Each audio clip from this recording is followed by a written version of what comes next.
Okay. Assalamualaikum warahmatullahi wabarakatuh. Bersama saya Cikgu Fendi Sadikin untuk Matematik K SSM Tingkatan 1 Bab 11 Pengenalan set. So hari ini kita akan belajar berkaitan apa yang dikatakan sebagai set, kemudian unsur dan bukan unsur, set kosong, cara menghuraikan set dan akhir sekali ialah set sama. Okey, dah bersedia? Let's go.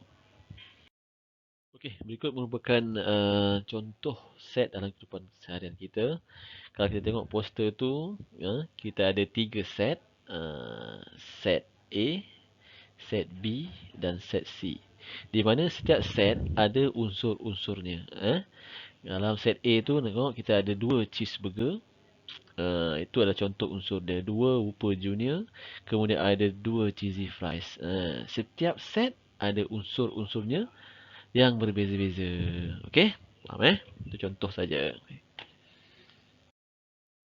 Okey, set ni tujuannya kita untuk mengelaskan mengikut kumpulan. Kalau kita tengok contoh kat situ, ada nama pelajar-pelajar, okey, ada Abu, Ali dan seterusnya sampai Guna tu. Okey. Jadi, kita boleh tulis dia di dalam bentuk set. Kat sini contohnya set pelajar Melayu kan. Bila tulis set, kita kena ada simbol ni. Okey. Jadi, kita masukkan senarai pelajar Melayu tu kat dalam set ni. Okey, kita ada Abu. So tulis kat situ Abu. Abu tu ialah salah satu unsur set Melayu tu, pelajar Melayu. Ali.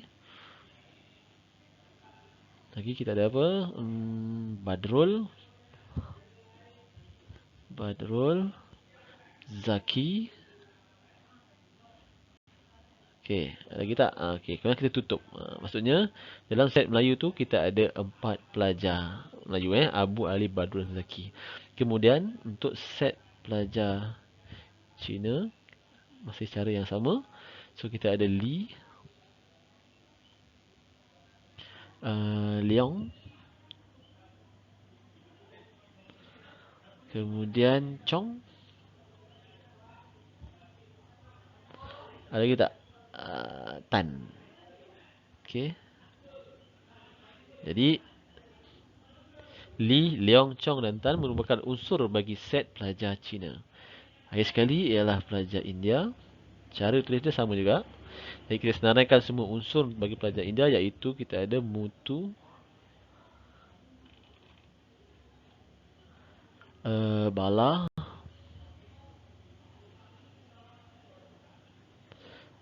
Chandra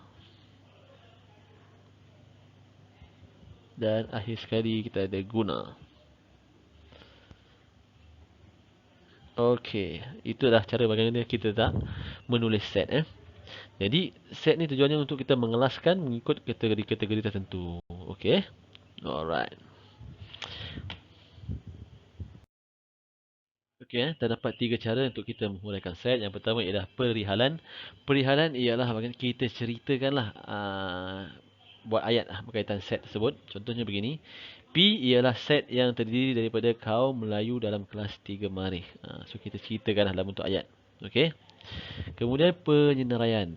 So kita senaraikan semua unsur yang ada dalam set P tersebut, iaitu kaum Melayu dalam kelas 3 Marikh. Kita ada Ali, Abu, Badrul dan Zaki. Kita senaraikan seperti dalam contoh tersebut. Okey, dan akhir sekali ialah tanda-tanda pembina set. Okey, tanda-tanda ni beza dia kat sini. Dia ada ni. X ni sebab X ni. Dia mesti ada ni. Yang ni ayat macam tadilah. Kaum Melayu dalam kelas 3 Marikh.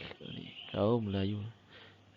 Okey, kalau yang ni penyelaian ni kita senaraikan je lah semua unsur yang ada dalam set P, iaitu di mana set P ialah set daripada kaum Melayu dalam kelas 3 Marikh. Okey, untuk lebih faham lagi tengok contoh. Okey, contoh soalan. Huraikan yang berikut dalam set menggunakan perihalan, penyenaraian dan tanda-tanda pembina set. So set dia ialah huruf vokal dalam perkataan Afendi So perihalan kita kita tulis ayat dia. So kita boleh wakilkan dengan apa huruf. Contoh cikgu suka Q Q ialah set huruf vokal dalam perkataan Tulis balik lah. Okey. Sana balik ni. Alright. Tu perihalan. Penyenaraian kita senaraikan. Kata tadi Q kan, set Q betul.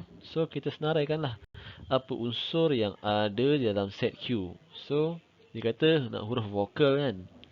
So ada huruf A, E dan I. So kita senaraikan lah. Ada huruf A, E dan I. Kemudian kita tutup lah. Okey, itu kita senaraikan. Okey, kaedah ketiga ialah dengan menggunakan tata tanda pembina set. So kita buatlah Q juga. Q sama dengan, okey, dia mesti ada X, di mana X ialah apa? Tulis balik huruf vokal. Huruf vokal dalam perkataan. Okey, Effendi tadi. Tak muat lah. Lebih kurang macam tu lah faham beza dia kat situ je. Kat ni, X ni. Yang lain sama. Okey, jelas 3 jenis cara untuk kita huraikan sesuatu set. Okey. Okey, seterusnya set kosong ialah set yang tak ada unsur. Jadi kita boleh tulis dengan simbol ini. Ataupun ini Okey, contoh. Jika P ialah segitiga yang mempunyai 4 sisi. Okay. Ada tak segitiga yang mempunyai 4 sisi? Tak ada. Segitiga mesti ada 3 sisi saja. Jadi kita boleh tulis sebagai P ni set kosong. Begini okey. Maksudnya tak ada segitiga yang mempunyai 4 sisi. Jadi tak ada unsur Seterusnya ialah Q. Q di mana huruf K dalam perkataan Johor. Ada tak huruf K dalam perkataan Johor? Tak ada. Maka tak ada. Set itu tidak ada unsur. Maka kita boleh tulis sebegini. Okey. Maksudnya set kosong. Tak ada unsur dalam set tersebut. Jadi kita boleh wakilkan set kosong dengan simbol ini ataupun ini. Sama je. Mana-mana pun boleh. Maksudnya set kosong ialah set yang tak ada unsur. Alright. Okey, unsur ialah satu yang memenuhi syarat satu set. Okey, unsur diwakili oleh simbol ni. Kita panggil epsilon. Okey, kalau ini dia unsur. Tapi kalau bukan unsur, dia ada palang begini. Kita panggil ni dipanggil sebagai epsilon. Okey. Contoh, P ialah warna jalur gemilang.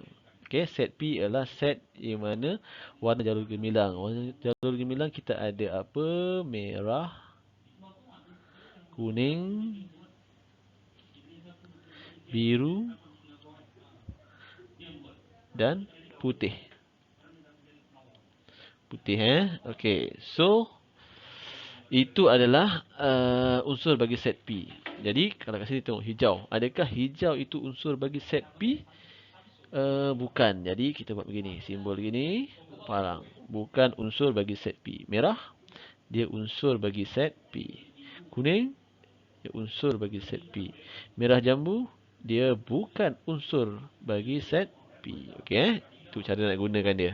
Okey, faham Alright. Okey, seterusnya bagaimana kita nak menentukan bilangan unsur suatu set. Okey, contoh tentukan bilangan unsur bagi set P di mana set P ialah set warna jalur gemilang. So tadi kita dah tahu set P. So kita senaraikan semua unsur dia. Kita ada warna merah, biru, kuning dan putih. Jadi ada berapakah unsur dalam set P tersebut? 4. Merah, biru, kuning, putih. Jadi kita boleh tulis begini. Bilangan unsur dalam set P N ialah 4. Simple je. Okey, seterusnya. B. Q ialah nombor ganjil daripada 1 hingga 10. Jadi langkah pertama, kita senaraikan semua unsur yang ada di dalam set Q. Nombor ganjil dari 1 hingga 10. So 1, 3, 5, 7 dan 9. So kita ada berapa unsur situ? 1, 2, 3, 4, 5. Jadi bilangan unsur bagi set Q ada berapa? Ada 5. Okey, simple. Kita senaraikan semua unsur, kemudian kita kira dan kita tulis seperti ini. Okey. Alright. Itu saja untuk bilangan unsur. Okey. Set sama set sama. Set sama ialah set yang mempunyai unsur yang sama. Set yang mempunyai unsur yang sama. So kita contoh tu. Tentukan sama ada pasangan set berikut merupakan set sama atau bukan. Jadi kat situ dia bagi set K. Okey, set K ialah nombor genap di antara 1 hingga 10. Jadi kita senaraikanlah semua unsur bagi set K tersebut. Nombor genap 2, 4, 6, 8, 10. Okey. Itu adalah unsur bagi set K. Kemudian kita senaraikan pula unsur bagi set L. Set L ialah nombor di antara nombor 1 hingga 10 yang boleh dibahagi dengan 2.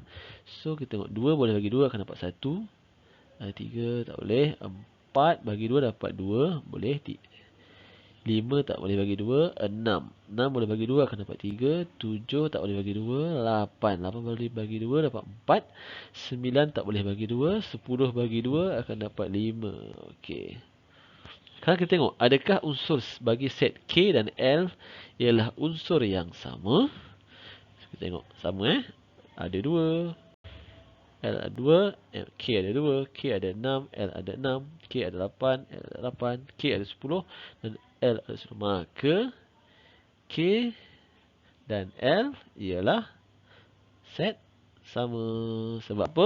Setiap unsur dia sama. Kalau ada satu unsur berbeza pun dia tak dikira sebagai set sama. Dia mesti semua unsur dia sama. Okey, jelas Okey, semoga bermanfaat untuk kamu semua. Sekian saja cikgu. Assalamualaikum warahmatullahi wabarakatuh.